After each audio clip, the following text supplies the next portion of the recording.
প্রিয় মুর্শিদের সামনে কয়েক ছন্দ। চোখ দিয়া যা দেখিলাম আর মন দিয়া যা ভাবিলাম, চোখ দিয়া যা দেখিলাম মন দিয়া যা ভাবিলাম, আরে মুর্শিদ ছাড়া নাই রে কোনো দাম, আমার আসল পরিচয় জেলাল মুর্শিদের গোলাম। বলবেন না সুবহানাল্লাহ। আমাদের আসল পরিচয়টা কি? আমরা পীর ও মুর্শিদের আমরা গোলাম। এই পরিচয়টা যদি আমাদের পেয়ে যায় তাহলে আমাদের দুনিয়া আখেরাত সব জায়গায় বেড়া পার। পীর ও মুর্শিদ যদি আমাদেরকে গোলাম বলে স্বীকার করে নেন, যদি আমাদেরকে গোলাম বলে তার নিজের অন্তরের ডায়েরিতে লিখে নেন, ইনশাআল্লাহ দুনিয়া আখেরাত হাসর কবর সব জায়গাতে আমরা বেড়া পার হয়ে যাবো। জোর করে বলে সুবহানাল্লাহ।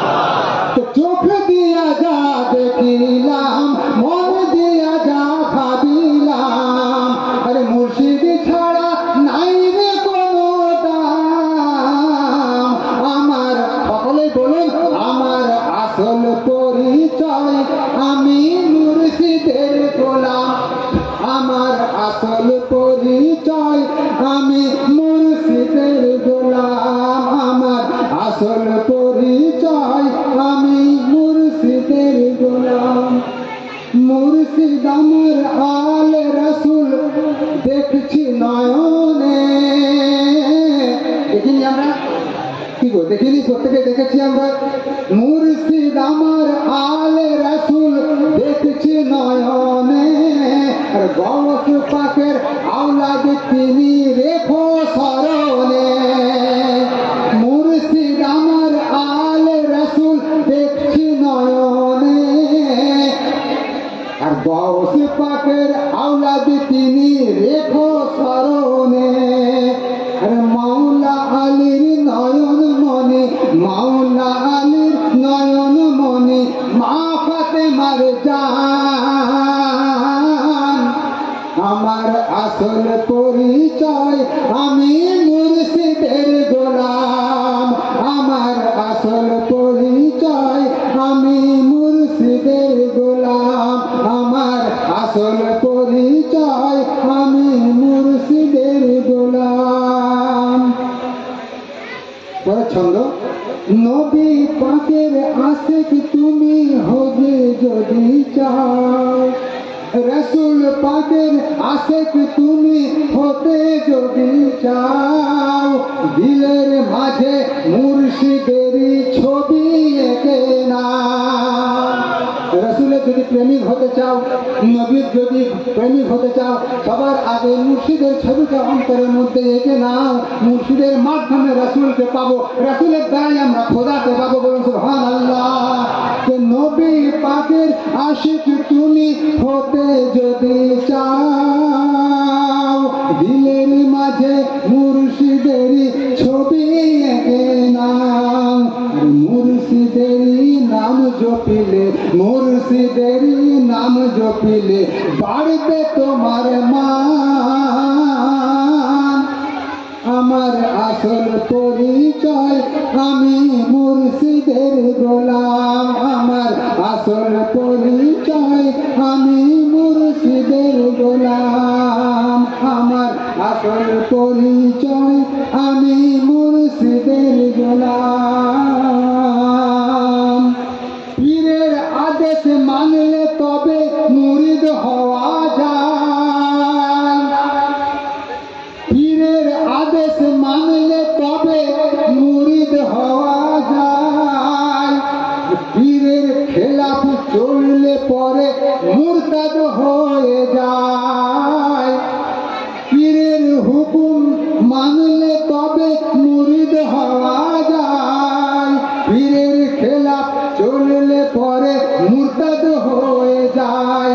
পীরের ওসিলাই পাওয়া যাবে, পীরের ওসিলাই পাওয়া যাবে, পীরের ওসিলাই পাওয়া যাবে কাউসারের জান,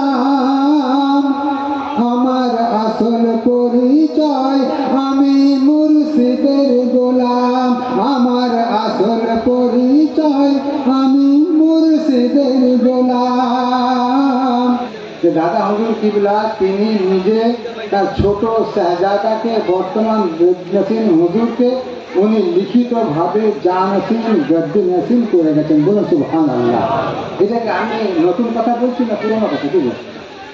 আপনারা সবাই আপনার অবগত আছেন, জানেন। কিন্তু দাদা হুজুর যে আমাদের পীর মুর্শিদকে গদ্দে নাসিম বা জানাসিন করে গেলেন, উত্তরাধিকারী করে গেলেন, এটা কি দাদা হুজুরের নিজের ইচ্ছায়? কার ইচ্ছায়? ছন্দ শুনুন। খেলাফতি কাকে দেবেন দাদা জান ভাবেন মনে মনে, কোন ছেলে দুঃখ যেন না পাই তাহার প্রাণে। দাদা হুজুর মনে মনে ভাবলেন যে আমার 4টে সন্তান, 4 আওলাদ, নির্দিষ্ট করে আমার ইচ্ছায় যদি কাকেও খেলাফতি দিই অন্য ছেলেরা হয়তো নারাজ হবেন, অসন্তুষ্ট হবে। তাই এই ফায়সালাটা দাদা হুজুর ছেড়ে দিলেন কার উপরে? রাসূল পাক সাল্লাল্লাহু তাআলা আলাইহি ওয়াসাল্লামের উপরে এবং গৌস পাকের উপরে। কি বললেন? কিছু বুঝতে পারছেন কিছু?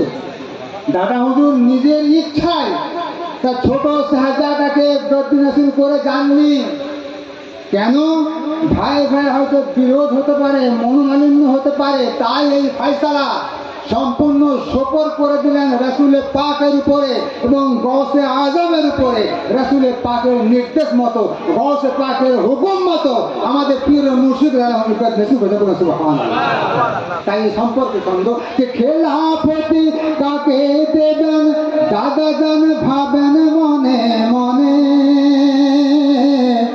কোন ছেলে দুঃখ যেন না পাই তাহার প্রাণে।